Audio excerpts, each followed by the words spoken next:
예수님께서 오늘 제자의 발을 씻기시는데 지금이 어느 때냐 하면 이제 예수님의 공생애가 마쳐질 때입니다. 오늘 제자의 발을 씻으면 내일 아침에는 십자가에 달리시게 되는 거지요. 그래서 죽기 전날 마지막 저녁 식사를 하시고 제자의 발을 이렇게 씻기게 되었습니다. 근데 예수님께서 이렇게 종처럼 제자의 발 앞에 엎드려가지고 발을 씻기는데, 근데 예수님은 말씀하시기를 그때 이제 그 자리에 있을 때 앉아서 먹는 자가 크냐 섬기는 자가 크냐, 앉아서 먹는 자가 아니냐, 그러나 나는 섬기는 자로 너희 중에 있느니라 하면서 주님은 그 제자들과 함께 마지막 식사를 하는데 섬기는 자로 당신이 있다고 이렇게 말씀을 하십니다. 그러면서 이제 제자를 발을 씻기게 됐는데, 사실 제자들이 예수님이 누구신지 알았다라고 하면 진짜 황송스러운 일이었다 싶습니다. 왜냐하면 그분은 만주의 주요 만왕의 왕이시요, 그분은 창조주이시요, 우주 만물을 관리하시는 분이요, 모든 역사를 주관하시는 분이요, 지존이신데 그분이 겸손히 종의 형체를 가져 인간의 모습으로 전하시게 되었고, 이제는 이렇게 제자들 허물 많은 인간들 앞에 이렇게 무릎을 꿇고 그 발을 씻기고 있단 말이요. 제자들이 정말로 예수님을 알았더라고 하면 너무 황송스러워가지고 좀 이러지 마시죠 이럴 거요. 근데 모르니까 발 내놓고 뽀닥뽀닥 씻는 걸 그냥 당하고 있었단 말이요. 근데 예수님께서 이제 나는 너희들 가운데 섬기는 자로 있다 이렇게 말씀하셨는데, 사실 베레아에서 요단 동편 베레아, 세리요한이 사역하던 곳, 그리고 예수님이 마지막 사역하던 그 베레아에서 이렇게 이제 올라오실 때에 주님이 제자들에게 한 말이 있어요.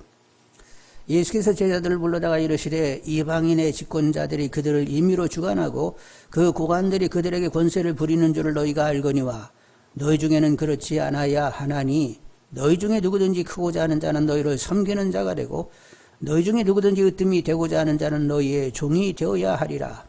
인자가 온 것은 섬김을 받으려 함이 아니라 도리어 섬기려 하고 자기 목숨을 많은 사람의 대속물로 주려왔다 이렇게 말씀하셨어요. 예수님은 섬기는 종인데, 그런데 섬기는 대상을 위하여 목숨까지도 버리면서 섬긴다는 거요. 대속물로 주려왔다는 것입니다. 대속물이 뭐지요? 대신 이제 희생 되시는 것입니다. 누구 때문에? 죄인들 때문에 대신 희생이 되는 것입니다. 그런데 여러분 생각해 보십시오. 예수님은 심판주이세요. 너 사형 이렇게 언고를 내리시는 분인데, 아니 심판주가 너 죽어야 되겠어 하고 선고를 해놓고는 그런데 내가 대신 죽어야 되겠다 이렇게 얘기하시네. 그리고 당신이 막 십자가에 달리신 거요. 아니 심판주가 심판받아야 할 사람을 너는 사망 이렇게 선고해 놓고는 그런데 내가 너 대신 죽는다 이렇게 얘기하면 주님이 그 사람을 얼마나 사랑하는 거요? 자기 목숨보다도 더 사랑하니까 그런 일이 이루어지겠지요? 근데 어떻게 그런 일이 이루어지는지 참 잘 이렇게 감이 안 잡히는데, 근데 사랑하면 그런 일이 있을 수 있다는 것입니다. 이제 이런 얘기 들어보셨는데, 부모를 일찍 잃어버리고 두 형제가 이렇게 자랐어요. 그래서 청년이 됐는데 어린 동생을 이제 형이 이렇게 돌보다 보니까 형이 막 동생을 끔찍이 사랑하는 거요. 근데 이제 청년이 되니까 이 동생 녀석 그냥 좀 엉뚱한 친구들을 만나가지고 결국 누구를 죽였어요. 그래가지고 그냥 누구를 실수로 죽여놓고 막 이제 어쩔 줄 모르니까 도망가가지고 형한테 나 사람 죽이는데 나 어떡하면 좋아 막 이랬었네. 그래가지고 이게 형이 가만히 보니까 이게 상황이 이게 너무 긴박한 거예요. 너 빨리 옷 벗어. 그리고 자기도 옷을 벗었습니다. 너 내 옷 입어. 그리고 동생 옷을 입었어요. 그리고 동생은 장롱 속에다 집어넣습니다. 나오지 마라. 그러자마자 형사들이 딱 들어오게 되었고 이렇게 붙들려 가게 됐단 말이에요. 그리고 이제 재판 과정이 이제 있게 돼가지고 결국 사형 언도가 내려져가지고 이제 형이 죽게 됐는데, 동생이 이제 편지를 받았는데 나는 간다. 나는 가니까 너는 앞으로 내 이름으로 나처럼 행세하면서 살아라. 그럼 너는 문제없게 될 것이다. 이렇게 편지가 날라왔네. 이거 형 죽는다는 거 아니요? 그래가지고 헐레가지고 막 교도소로 쫓아가가지고 막 난리법석하면서 형을 내놓으라고. 내가 죽였다고 소리를 빽빽 지르고 막 난리법석 하니까 어떤 희한한 놈이 와가지고 미쳤어. 그래가지고 이제 교도소장이 하도 그냥 난리부렸으니까 면회가 됐단 말이에요. 그랬더니 사실은 내가 죽여가지고 이렇게 형이 대신 들어왔는데 형이 이렇게 죽게 생겼으니까 나 죽이고 형 내놓으라고. 그랬더니 교도소 소장이 얘기를 떠들지 말고 조용히 해. 내 말 들어. 네가 편지가 도착했을 때는 이미 형은 집행이 된 거야. 그러니까 너 아무 소리 말고 앞으로 형 이름으로 형처럼 살아. 그래야 형이 그 형의 죽음이 헛되지 않는 거예요, 이 녀석아. 그러니까 떠들지 말고 빨리 집에 가. 그래서 돌아왔다는 거 아니에요. 그런데 어떻게 형이 그렇게 동생으로 죽을 수 있어요? 자기 목숨보다 더 동생이 사랑스러우니까 대신 죽을 수 있는 거예요. 그래서 이제 예수님께서 내가 대속물로 성경을 받으러 온 것이 아니라 나의 목숨을 대속물로 주려 왔다고 하면 심판주 되시는 이 하나님께서 죄 짓고 허물지고 아무 쓸데가 없는 인간을 위하여 근데 이렇게 대신 희생이 된 것은 그 죄인들을 사랑하셨기 때문에 그리 되신 거예요. 하나님이 세상을 이처럼 사랑하사 독생자 예수를 주셨으니 하여간 멸망치 않고 영생을 얻게 하려고 아들을 희생한 사랑 때문에 다 그렇게 된 것이요. 그래서 심판주가 심판받을 이들로 위하여 이렇게 결국 대속물이 되시게 되었던 거지요. 여러분 이 사랑이 깨달아지는 분들이 다 되기를 원합니다. 여러분을 위하여 누가 죽었다고요?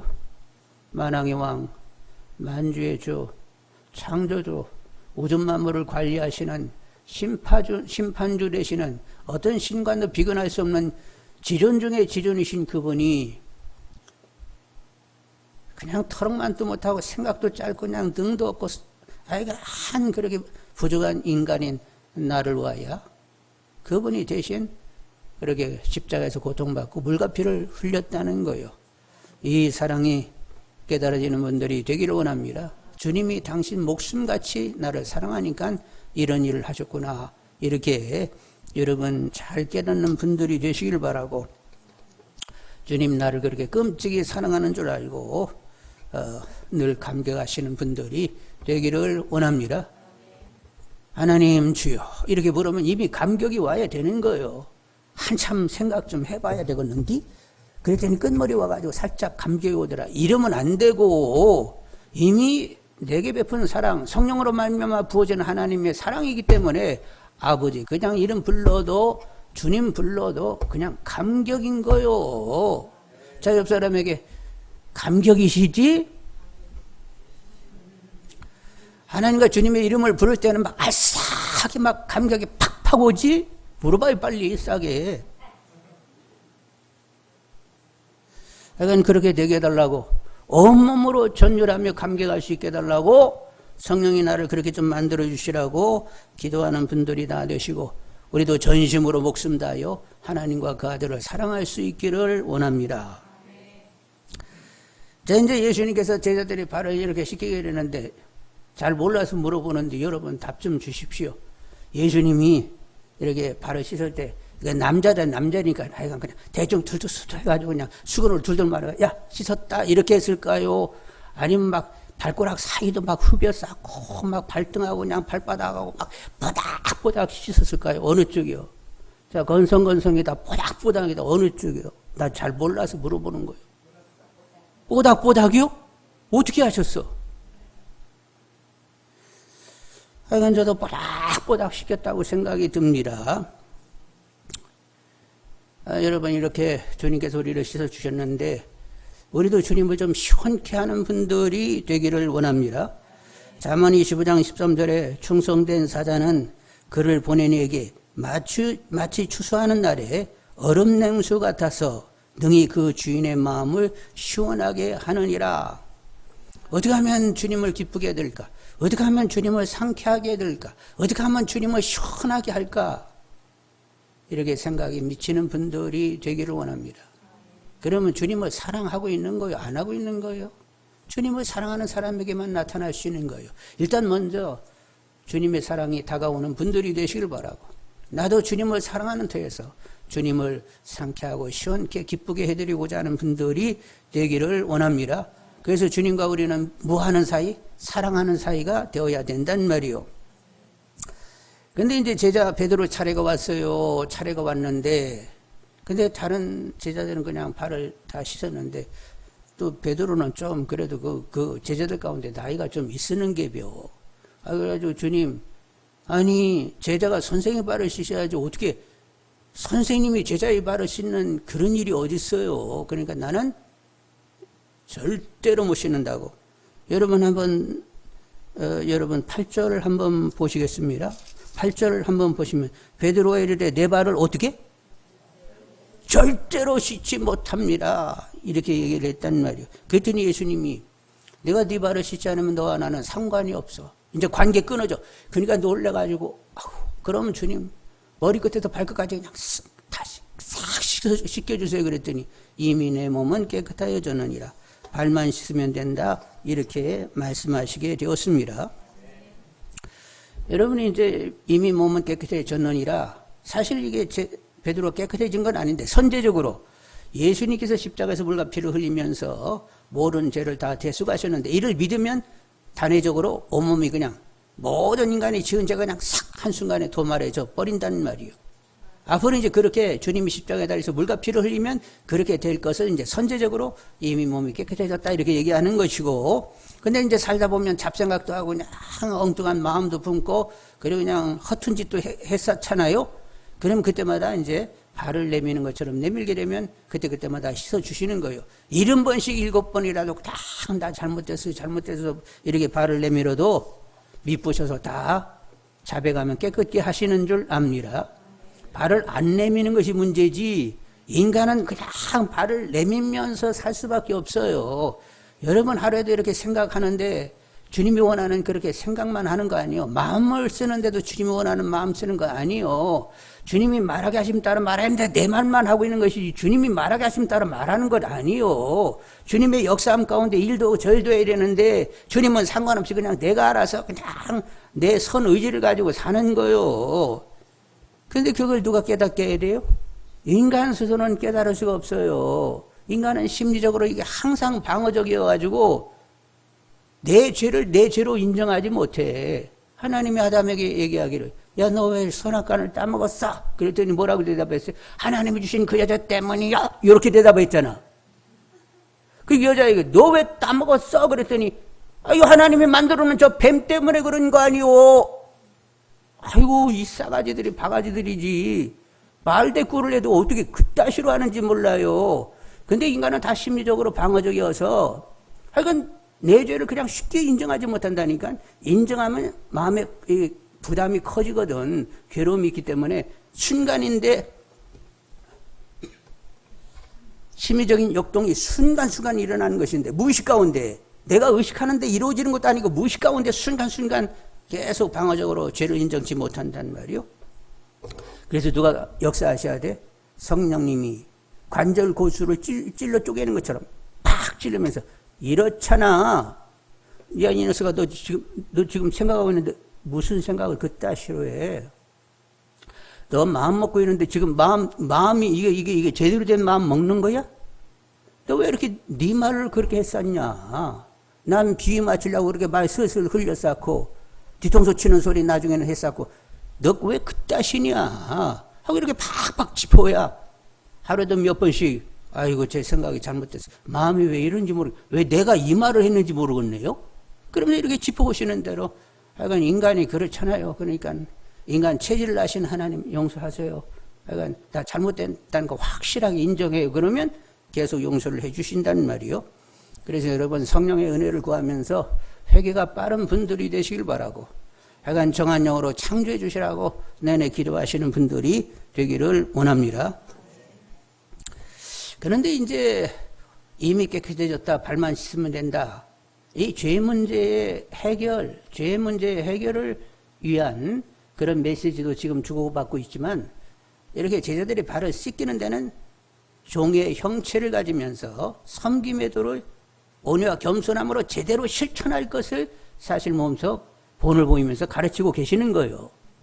근데 왜 이런 일이 있게 되냐면 제자들이 예수님 임금되면 나 좌편에 앉아가지고 권세 있게 좀 이렇게 지내고 싶다 이런 마음을 가지면서 누가 주님 바로 가까이 앉느냐, 누가 더 주인 없고 권세 있게 지낼 수 있느냐, 요것 가지고 자기들끼리 계속 신경전을 피우면서 마음으로 다툼이 있었다는 거예요. 그런데 지금 마지막 자리에서도 그러고 있었다는 거예요. 그래서 주님이 할 수 없이 엎어져 가지고 제자들의 발을 그냥 이렇게 살짝 닦으면 이게 제대로 못 깨달으니까 막 뽀닥 씻었다는 것 아니요. 근데 이제 제자들이 언제부터 예수님이 임금 되냐 이렇게 생각을 했느냐 하면 이제 예수님의 제자들하고 예수님이 세리와니 사역하는 요단 동편 베레에서 처음 만났어요. 왜 그러냐면 세리완, 그 당시에는 많은 사람들이 세리완을 추종하고 있었는데 예수님의 제자들도 세리완을 추종하는 사람들이었습니다. 그래서 요단 동편에 갔는데 어느 날 한 분이 나타났는데 막 세리완이 그냥 아주 그냥 놀란 이런 목소리로 봐라 세상 죄를 지고 하는 어린 양이로다 이렇게 얘기하네. 그러더니 이분은 나보다 늦게 태어나긴 했지만 나보다 선제에 계셨던 분이다 하나님이라고 또 얘기하는 거예요. 그리고 나는 물로 세례를 주는데 회개했다고 해가지고 그래 너 죄사함 받았다 해가지고 물로 세례를 주는데 이분 앞으로 성령으로 세례를 준 완전히 구원의 확신을 갖지 않은 성령 세례를 주실 분이라고 또 얘기하네. 그리고 또 세리완이 이분은 하나님 아들이다 또 이렇게 얘기하는 거예요. 그래서 거기 따라다녔던 사람이 아니 세상 죄를 지고 하는 어린 양에다가 선지하신 하나님에다가 그리고 성령으로 세례를 베푸는 분 그리고 하나님 아들이라고 세리요한께서 저분이 저렇게 얘기하면 이분이 이건 굉장한 분이네. 나는 그분 앞에 이분의 오실 길을 준비하는 자였을 뿐이라 이럴싸는 거요. 그래가지고 두 제자가 그날 예수님을 따라가기로 했어요. 예수님을 따라가니까 예수님이 어떻게 해서 나를 따라오는 거야. 그래서 하여간 예수님하고 좀 하루 같이 있고 싶어요. 그래라. 그래서 이제 하루를 보내고 나서는 예수님은 정말로 하나님이 보내신 분이라 이렇게 믿어지게 되었습니다. 그래서 한때는 자기 형 시몬을 불러가지고 내가 하나님의 기름 부음 받은 세리완이 이렇게 말씀하신 그분을 만났는데 진짜요. 그러니까 같이 가자 그랬더니 시몬이 나타나니까 예수님이 너 앞으로 베드로라 이렇게 말씀을 하시는 거예요. 그리고 빌립도 따라오라고 말씀하셨고 빌립이 또 나다나엘을 찾아가가지고 야 내가 메시아를 만났다니까 나다나엘이 나타나게 됐단 말이에요. 그리고 예수님이 딱 보자마자 네가 나를 보기 전에 네가 무화과나무 밑에 있는 거 나 봤어. 너는 간사함이 없어. 너는 이스라엘 백성 가운데 굉장히 순수해. 자기 신상에서 아무 얘기도 안 했는데 그냥 예수님이 탁탁탁탁 얘기하잖아요. 그래서 이제 그 나타나엘도 따르게 되었단 말이에요. 그래서 이 다섯 제자가 이제 예수님께서 이제 갈릴리로 나 가야 되고 딱 그러니까 우리도 같이 가요. 그래가지고 가나 혼인잔치에 가게 되었습니다. 그런데 갔더니 포도주가 떨어졌다고 마리아가 얘기를 하시는 거예요. 그래가지고 그러면서 거기는 종들에게 예수님이 하자고 하는 대로 해라 이러시네. 그러더니 예수님이 그러면 여기 항아리에다 물을 다 담으라고 하더니 또 갖다 떠주라고 했습니다. 그랬더니 이제 이거 시음하는 연회장이 맛보고는 희한하다. 대개는 이제 좋은 술을 내놓고 나중에는 술 취하면 안 좋은 술을 나중에 내놓는데 이 집은 좋은 술이었는데 나중에 더 좋은 술을 내놓네. 이러면서 막 놀라는 거예요. 그래서 제자들이 아니 세례 요한께서 그렇게 말씀하시던 이분이 물이 변하여 포도주가 되게 하셔서 잔치자리에서 마시게 하셨다? 그러면 이분이 정말로 하나님 보내신 하나님 아들인가 보다 하고 믿음이 이제 들기를 시작을 하는 것입니다. 그리고 그 후에 각색병을 고칩니다. 못 고치는 병이 하나도 없습니다. 막 나병도 고치고 막 소경도 고치고 중풍병자도 고치고 막 다 고쳤어요. 그리고 귀신들도 예수님 딱 보면 거룩한 자시여 저를 괴롭게 하러 오셨나이까 그러니까 나 떠나갈 테니까 한 말만 쓰고 그리고 지가 알아서 나가버리네. 그리고 군대 귀신도 만났는데 거라사 지방 가서 군대 귀신 만났잖아요. 근데 군대 귀신이니까 한 2,000마리 귀신들이 있으니까 예수님하고 한번 해볼까 하나 덤벼들었어요. 아니 그 지들이 알아가지고 우리는 이 지역을 떠나고 싶지 않으니까 다른 지역으로 가지 말라고 하시고 저기 돼지떼들이 있으니까 저리 들어가라고 하면 다 십상 좋겠는데 허락해 주세요. 그래가지고 허락이 다 그랬더니 그 돼지떼로 들어가지고 돼지들이 미쳐가지고 갈릴리 호수로 다 빠져 죽게 되었습니다. 그래서 동네 사람들이 예수님 계시다가는 하여간 모든 돼지는 다 죽게 생겼다. 그래가지고 싸게 후딱 빨리 떠나시라고 해가지고 돌아왔죠? 안 했어요? 처음 들은 것처럼 그렇게 막 입 가리고 아무 소리 안 하는 거예요. 그래서 이제 예수님이 이런 일을 계속 이렇게 진행하게 되니까 와 진짜 하나님 아들이시다.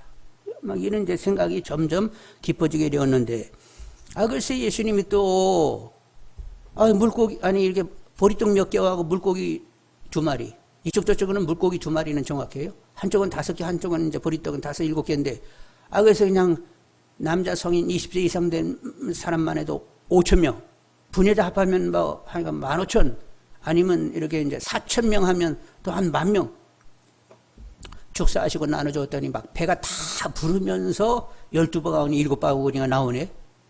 도대체 이분은 누구야? 이런 생각을 하게 되었던 거지요. 그리고 이제 갈릴리 호수를 지날 때 막 광풍이 불어가지고 파고가 높아져가지고 그물들이 그냥 배에 들어와서 빠지게 됐는데 막 예수님을 깨우니까 예수님이 광풍에게 뭐라고 했어요? 잠자며. 그랬더니 아주가 딱 조용해버리네. 도대체 이분이 누구지? 이런 질문과 함께 점점 그들에게 믿음이 들게 되었습니다. 그리고 놀라운 또 이런 경험이 있네. 헐몬산에 기도하러 갔는데 어떻게 기도하다 보니까 주변이 하도 밝아가지고 눈을 떠보니까 예수님이 영광이 몸치리고 변형되어 있었어요. 그런데 거기에 변형된 또 2분이 있는데 모세와 엘리야가 거기 와가지고 담소하고 계시네. 그러더니 하늘에서 호련히 빛난 영광의 구름이 임하더니 하나님이 그 구름 속에서 말씀하시기를 이는 내 기뻐하는 자 내 사랑하는 아들이다. 너희는 그의 말을 들을지어라. 또 이러시네. 그래서 또 그 놀라운 이런 광경을 보면서 하나님까지 이렇게 얘기하니까 웜에 하나님 아들이시구만 이렇게 확신이 들게 되었단 말이요. 그러니 못 고치는 병이 없다. 그리고 귀신들도 다 그냥 예수님 앞에는 벌벌거린다. 수천 수만 사람들을 축사하고는 다 먹이신다. 죽은 자도 살리신다. 죽은 자 살린 얘기는 못했네. 나인성 과부 아들도 이렇게 관이 나가는데 손을 얹고는 일어나라 했더니 청년이 일어나는 거예요. 그리고 베다니의 나사로도 죽었는데 예수님이 나타나가지고 나사로야 나오노라 했더니 또 나오는 거예요. 그래서 그냥 나사로가 살았다는 일 때문에 완전히 그냥 더 예수님에 대한 일반 백성들이 더 관심하게 되었던 거지요. 그러니 이렇게 대단한 분이 어디 있단 말이요. 여러분 성경에서 보니까 제국들이 있잖아요. 애굽이라든가 아수르라든가 바벨론이라든가 바사라든가 헬라라든가 로마 제국의 그런 통치자들이 막 이렇게 병 고치고 막 귀신도 쫓아내고 막 표적도 보이고 막 이래가지고 제국의 통치자가 된 거예요. 그 짓은 아니지. 하여간 그런 일 전혀 못해서도 제국을 세웠어요. 그런 짓, 또 왜 그런 짓이라고 했어요? 그런 일 전혀 못해도 제국이 만들어졌는데 예수님은 못 고치는 병이 없어. 그냥 귀신들도 절절매. 그냥 막 이렇게 보리떡 몇 개 가지고 이렇게 물고기 2마리를 막 수천인을 먹이셔. 광풍도 잔잔케 하셔. 그리고 죽은 자까지 살려. 이런 분이면 제국을 몇 개 세울 수 있어요? 여러분 생각할 때 이런 실력이면 여러분 제국 몇 개 세울 수 있을 것 같아? 여러분 이제 성경을 계속 보다 보면 처음에는 예수님께서 제자들이 예수님을 기대할 때에 로마 제국을 상대해가지고 로마로부터 해방시키는 그런 일을 한다. 와, 버거우시겠다. 믿음이 짧을 때는 버거울 텐데 그게 가능할까? 이제 이렇게 생각이 드는 거예요.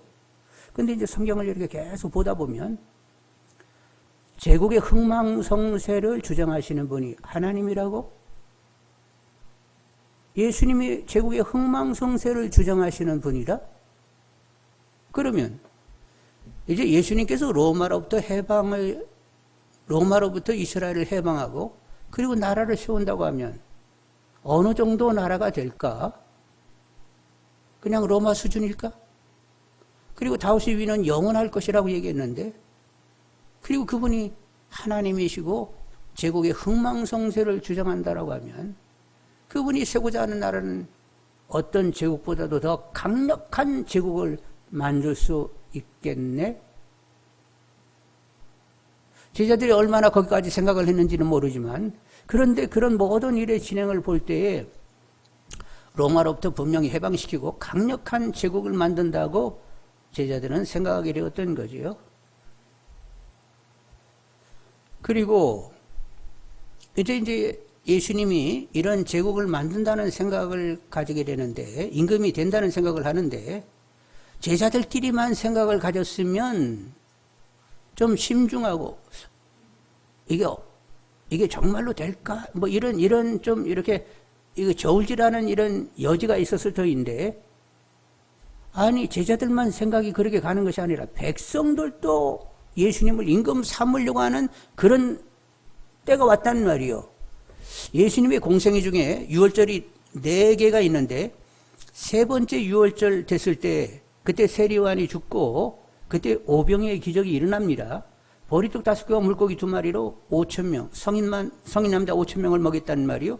그랬더니 그 베세대 들녘에 있던 사람들이 얘기하기를, 아니 이분이 모세와 같은 선지자이잖아. 신명기에 보면 모세가 얘기하기를 나와 같은 선지자가 오리니 너희들은 그의 말씀을 들을지어다, 이렇게 신명기에 예언해놨는데 모세 같은 선지자가 바로 이분이네. 광야길에서 하늘에서 만나가 내려서 먹게 했는데 예수님이 축사해가지고 많은 사람을 먹이는 거 보니까 이분이 모세와 같은 선지자잖아. 그래서 그 들녘에 있던 사람들이 예수님을 임금 삼으려고 했던 거요. 그래서 제자들끼리 자기들끼리 예수님이 임금 될 분이다, 임금 되고도 충분하다, 이렇게 자기들은 생각했는데, 그것이 이제 다른 사람들은 그렇게 인정하지 않는다라고 하면 이게 좀 이게 기대하기가 조금 부족한데, 아니 백성들이 임금을 삼으려고 하는 거요. 그러다가 결정적인 그 날이 오게 되는데, 그게 뭐냐면 나사로를 부활케 한 일입니다. 베다니는 예루살렘에 가깝다 보니까 나사로가 부활한 소문이 나가지고 사람들이 계속 나사로를 보러 왔다 갔다 그렇게 했단 말이요. 그래서 나중에 산헤드린 공회가 무슨 생각을 했죠? 예수님이 나사로를 부활케 해가지고 사람들이 막 가니까 예수도 죽일 뿐만 아니라 나사로도 죽인다, 이렇게 결론을 내리고 있었단 말이요. 그런데 나사로가 이렇게 다시 살아난 그 일이 있은 다음에 이제 예수님께서 마지막 이제 사역을 접으면서 아까 베레에서 출발했다고 했잖아요. 요단 동편에서 이렇게 베레에서 출발해가지고 6월절 6일 전에 베다니에 와 계십니다. 나사로 집에 와 계세요. 그리고 이제 금요일입니다. 6월절 6일 전이면 금요일인데, 금요일날 이제 베다니에 있다가 일요일날 예루살렘 성으로 입성을 하세요. 그런데 나귀새끼 타고 들어오는데 예수님이, 근데 이제 소문이 쫙 나니까 이미 감람산 가까이 왔을 때 사람들이 막 예수님을 이렇게 환영하려고 모인 거예요. 종려가지 다 들고 어떤 사람은 막 겉옷을 펴가지고 그냥 깔면서 예수님이 이제 나귀 타고 들어오니까 환호하기 시작했습니다. 호산나 다윗의 후손이요, 주의 이름으로 오시는 이요, 하늘에서는 평강, 그리고 가장 높은 곳에서는 영광이로다 하면서 막 사람들이 환호한단 말이요. 그러면서 예수님이 나귀새끼 타고 이렇게 들어오는데 그 옆에 제자들 막 그 환호를 받을 때 기분이 어땠을까나? 여러분도 거기 있었잖아요. 같이 막 소리 지르고 막 종려가지 흔들고 막, 이번 장로는 그때 막 겉옷 펴가지고 막 깔고 막 그랬었잖아요. 그때 제자들은 와, 예수님은 임금 확실해. 예수님 임금 되는 건 확실해. 오병이의 기적 때도 백성들이 임금 삼으려고 했는데 이 예루살렘 성 전체가 이제 임금 삼으려고 하잖아. 그래서 산헤드린 공의위원들이 그 일을 보고는 낙심해가지고 봐라, 백성들이 다 그 자에게 돌아갔구나 하면서 그들이 한때 실망한 적이 있었습니다. 그래서 그들은 예수님이 임금 되는 줄 알았습니다. 그래서 좌우편에 누가 앉느냐 요거 가지고 세 번 유월절 그때로부터 시작해가지고 지금까지 내내 자리 다툼을 했던 거예요. 그래서 마지막 식사하는 자리에서 주님이 뭐라고 말씀했어요? 야, 떡 먹어. 내 몸이야 지키는. 그리고 잔을 들어서는 너희를 위하여 죄사함을 위하여 흘리는 피야. 언약의 피라고 이러면서 먹었는데도 여전히 또 그 자리에서도 또 다툼이 일어나가지고 예수님이 할 수 없어가지고 수건으로 그냥 발을 어떻게 닦았다고? 뽀닥뽀닥 또 씻겨주신 거요. 그리고 나는 너희들 가운데 섬기는 자로 있다 이렇게 말씀하시게 되었습니다. 그래가지고 제자들이 막 정신 차리고 아이고 우리가 생각을 좀 잘못했는가 보다 이랬을까요? 아니요. 여전히 주님이 뭐라고 하든 간에 예수님은 임금 되실 분이고 좌편에 우리는 앉아야 돼 이 생각을 내내 하고 있었단 말이요. 근데 예수님이 언제부터 계속 제자들의 그 그시도관이 잘못됐다는 것을 아시고 고치려고 했어요? 사실은 세 번째 유월절 그때 임금 삼으려고 했다고 했죠. 그리고 5개월이 지났을 때 헐몬산 가까이 가이사랴 빌립보에 가 있었습니다. 그때 예수님이 이제 총정리한단 말이요. 초막절에는 올라가세요. 조금 있으면 이제 초막절 올라가면 다시는 돌아오지 않습니다. 십자가에 그냥 가시는 거예요.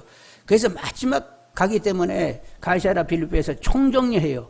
그래서 거기서 그리스도 교회론 종말론을 얘기하게 되는데 예수님 묻습니다. 사람들이 나를 누구라 하느냐? 너희들은 나를 누구라 했지? 예수님이 누군가를 얘기하는 것이 그리스도론 아니요. 그랬더니 베드로가 저는 그리스도시요 살아계신 하나님의 아들입니다. 야 맞다. 그런데 겉으로는 맞는데 속으로는 틀려. 그들은 여전히 그리스도는 기름 부음을 받은 자, 하나님 일을 하기 위하여 기름을 부음 받은 자, 그리스도는 헬라어, 히브리어는 뭐라고? 메시아 같은 말이요. 그런데 그리스도 이기는 그리스도인데 제자들은 정치적인 메시아를 생각하고 있었고 예수님은 정치적인 메시아가 아니에요. 그래서 고백을 듣고 주는 그리스도시여 살아계신 하나님의 아들이라고 하니까 그때 비로소 뭐라고 말씀하셨느냐? 내가 이번에 예루살렘에 올라가면 대제사장과 장로들과 서기관들에게 고난을 받고 죽었다가 3일 만에 다시 살아나야 하리라. 비로소 말씀하셨어요. 그때 처음으로 얘기한 거예요. 그래서 이제 그리스도에 대한 이해가 짧기 때문에 그걸 정확히 알게 하기 위하여 내가 죽었다가 다시 살아서 대속주, 모든 사람의 죄를 대신하는 구주가 되기 위하여 나는 하나님께 기름 부음 받은 그리스도다. 뭐 정치적으로 로마로부터 해방시키고 막 제국을 만드는 그런 일을 하는 그리스도가 아니라 죄로부터 구원케 하는 그리스도다 이렇게 설명을 했어요. 예수님이. 그때 예수님이 그렇게 말할 때 진지하게 말을 했어요. 그랬더니 베드로가 어떻게 말았어? 항변을 했어요. 아니 예수님이 이렇게 쓸데없는 소리 하세요? 재수없는 소리 하지 마세요. 왜 죽으세요? 당최 그런 일이 주님에게 있을 수 없어요. 이렇게 얘기했더니 예수님이 또 뭐라고 말씀하셨어? 이놈의 사단, 내 뒤로 물러가라. 네가 어떻게 하나님의 일을 생각지 않고 사람의 일을 생각하느냐. 그러니까 예수님이 정치적인 메시아가 된다는 것은 누가 가져온 생각이요? 그건 인간 생각이고 사단의 생각이다. 이 녀석아. 용서하십시오. 이 썩을 놈아. 그래서 혼을 막 되게 나고 그러면서 예수님께서 말씀을 또 이어서 나를 따라오려거든 자기를 부인하고 자기 십자가를 져야 하느니라. 나 따르고 싶어? 너는 깨끗이 없애야 돼. 너 부인해. 너 완전히 죽어야 나를 따를 수 있어. 이렇게 얘기했는데 여러분 나 죽고 내가 부인되고 나가 죽는다는 것은 어떤 상태예요? 예수님과 연합이 된다는 거예요. 예수님하고 연합되려고 하면 나라는 내 자아가 그냥 사람이 연합이 돼요? 아니요. 내가 그리스도와 함께 십자가에 못이 박혔나니 철저히 죽어져야 이제는 내 안에 내가 사는 것이 아니라 오직 주님이 내 안에 사시는 것이라. 이렇게 주님이 내 안에 내가 주님 안에 거하는 연합이 되어야 된다는 것입니다. 그래서 나를 따르거든 자기를 부인하고 자기 십자가를 지라고 얘기하시는 거예요. 그래서 겸해서 말씀드리는데 우리는 넓은 길을 다니는 사람이요, 좁은 길을 다니는 사람이요? 넓은 길은 사람들이 많이 다녀요. 근데 이 좁은 길은 협착하여 찾는 이가 찾는 이가 없어요. 가고 오는 정도가 아니라 아예 찾는 이가 없어. 그런데 그 좁은 길을 가려고 하면, 예수님하고 그 좁은 길을 가려고 하면 이렇게 옆으로 손잡고는 또 갈 수도 없어. 어떻게만 돼야 갈 수 있다고? 예수님과 연합이 딱 돼가지고 둘이 한 몸이 돼야만 지나갈 수 있는 길이요.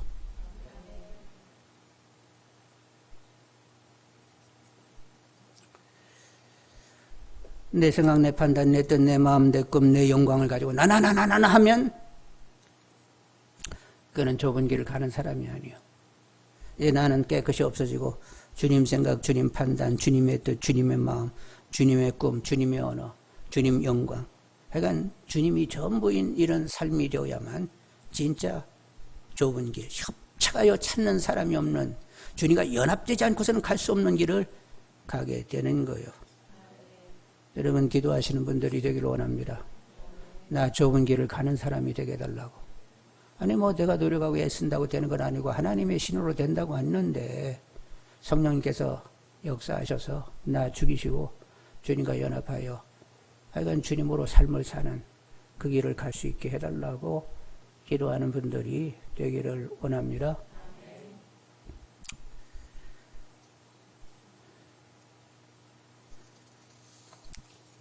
주님께서 나는 너희들 가운데 섬기는 자로 있다. 그리고 내가 선생이 되어 너희들의 발을 씻겼으니까 너희들도 이렇게 본을 받아가지고 이대로 행하면 너희들에게 복이 있을 것이다. 이렇게 말씀하시게 되었습니다. 자, 그리고 이제 주님이 죽고 다시 사셨는데 부활하셨어요. 부활하신 다음에 또 제자들은 이제 정신이 차려졌을까요? 여전히 헤매고 있을까요? 그때도 헤맸어요. 주님 십자가 달리오신 이제 부활하셨는데 또 여전히 헤매고 있었다니까? 더 헤맸어. 어떻게 더 헤맸냐고? 아니, 엠마오로 가던 두 제자, 이제 예수님인 줄 알았어요. 이게 떡을 뗄 때, 나순이가 아니라 예수님이시잖아. 알아봤더니 싹 없어졌어.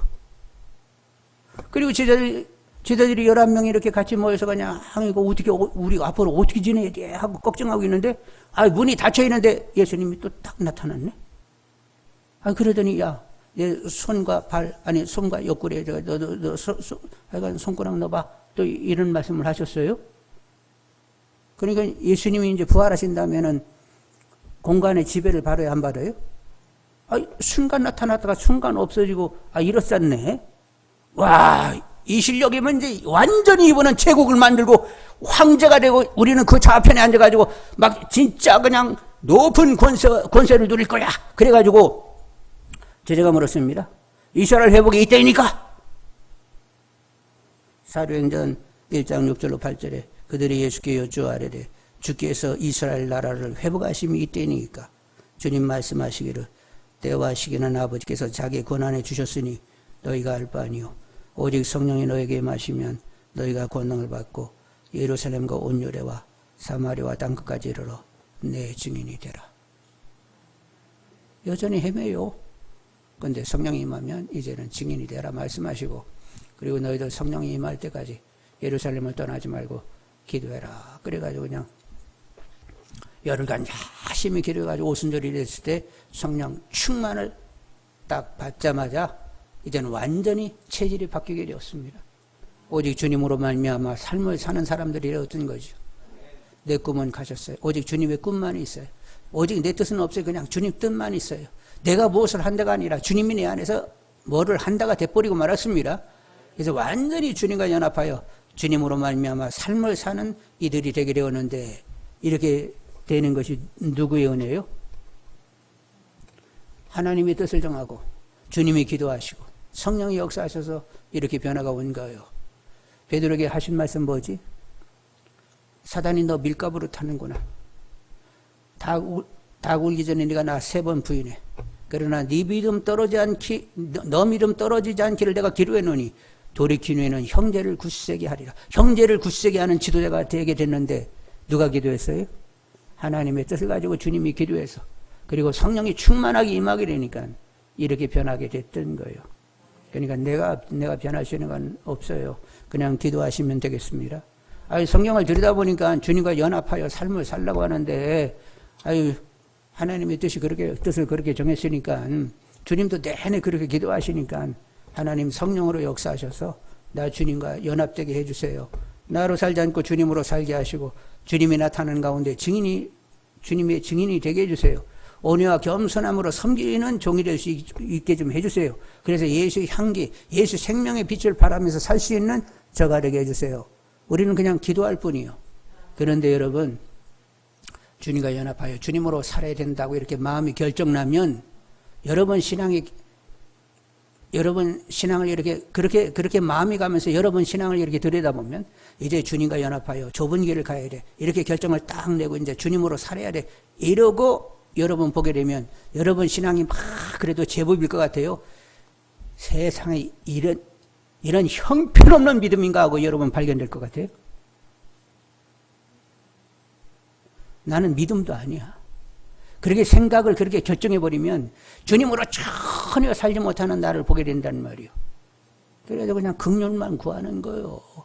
하여간 내 체질 아시지 않냐고. 안 되는 거 아시지 않냐고.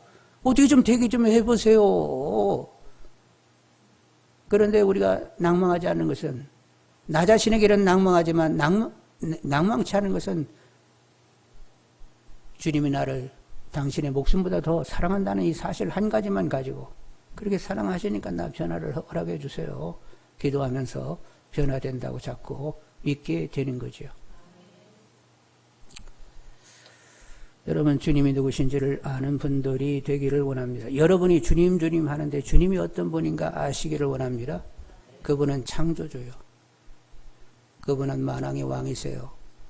모든 왕사를 다 그분이 주장하십니다. 만주의 주가 되세요. 만물은 다 그분의 주관 가운데 있습니다. 그리고 그분은 심판하시는 분입니다. 심판하시는 분이요. 지존 중에 지존이세요. 그분보다 높을 수 있는 분은 아무도 없어요. 지존이세요.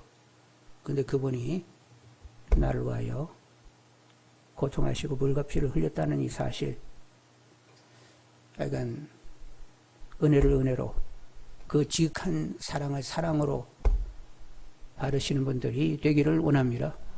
성령으로 말미암아 부어지는 하나님의 사랑, 부어지고 있다고 말할 수 있는 믿음이 다 되기를 원합니다. 이렇게 고통하시면서 나를 위하여 피를 흘리신 주님을 이제 내 안에 모시게 됐는데 그냥 적당하게 모셔야 돼요. 잘 모셔야 돼요.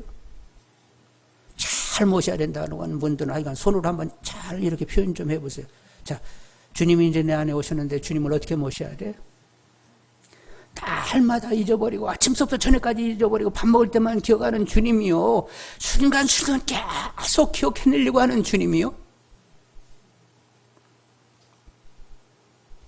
그리고 여전히 내 생각, 내 판단, 내 언어를 내면서 막 살아야 되는 거예요. 한순간이라도 주님의 주장을 놓치지 않으려고. 주님이 나의 모든 것 되시라니까요. 제 마음을 주장하시라는 말이요. 주님의 목소리를 낼 수 있게 해주세요. 주님의 행사가 드러나게 좀 어떻게 좀 해보시라는 말이요. 이러면서 항상 그 바닥에 깔리는 그런 기도를 가지면서 여러분 사시는 분이십니까? 주님과 연합되기를 소원하는 분들이 되기를 원합니다. 예수님께서 마지막 가시면서 하여간 화요일날 감람산에서 한마디 하시고 포도밭을 지나면서 포도나무 가지 얘기를 하시고 또 이제 그 전에 이제 다락방에서도 뭐 말씀하셨어요. 요한복음에 보면 계속 강론들이 막 쫙 이어지게 되는데 다른 복음서는 그런 거 없는데 막 하여간 사도 요한은 어떻게 그렇게 강론을 다 기억했는지 몰라. 그래서 막 그 강론이 쫙 있는데 결국은 뭐예요? 내가 떠나가면 보혜사 성령이 오실 것이고 성령이 오시면 아버지가 내 안에 하나인 것처럼 너희들도 우리 안에서 하나인다. 연합만 계속 강론 속에 그냥 끊임없이 연합을 얘기하신다는 말이요. 여러분 연합을 계속 묵상하시는 분들이 되기를 원합니다. 어떻게 해야 이게 주님과 연합이 되고 나는 주님으로 삶을 살고 있지가 되는지 계속 여러분 그렇게 질문에 답을 가지려고 하시는 분들이 되기를 원합니다. 그런데 그 질문의 답도 성령이 질문하고 답을 가지게 하는 그런 마음을 주셔야만 가능한 거예요. 하여간 어찌됐건 간에 하나님의 은혜를 입어 마땅한 질문과 답을 가지려고 하는 저가 되게 해달라고 계속 기도하시는 분들이 되기를 원합니다. 그래서 주님의 내 안에 생생한 실제가 되는 이런 은혜를 누리시는 분들이 되기를 원합니다. 우리는 입만 무성할 수가 있어요. 뭐 그렇게 뭐 알고 뭐 그렇게 알고 뭐 할 말들이 많은지 몰라. 근데 주님이 내 안에 실제는 꽝이야. 물어보면 다 알아. 근데 주님이 내 안에 실제가 안 되어 있어. 여전히 나로 살고 있단 말이야. 우리의 현실을 볼 수 있는 분들이 되기를 원합니다. 한국교회 문제는 누구 문제라고? 내가 문제예요. 그냥 누구 막 손가락질만 하면 그러면 해결이 돼요? 하여간 어찌됐든 간에 내가 변하지 않으면 한국교회 변함이 없다. 내가 변하지 않으면 열국교회는 변함이 없는 거야. 내가 변하면 그만큼 변화가 있는 거야. 이런 접근을 하시면서 더 변화받기를 소원하는 분들이 되기를 원합니다. 그리고 여러분 스스로 그래, 이게 믿음이야. 이게 믿음. 이게 믿음 생활이지. 여러분 스스로 이게 믿음 생활이야. 나는 그래 제대로 된 믿음을 이렇게 통찰하게 되었고 그래도 한 걸음 떼보려고 애를 쓰고 있는 나. 그런데 이렇게 된 것은 나의 나된 것은 하나님의 은혜지. 하나님의 은혜를 여러분 안에서 본질적으로 볼 수 있는 분들이 되기를 원합니다. 기도하겠습니다.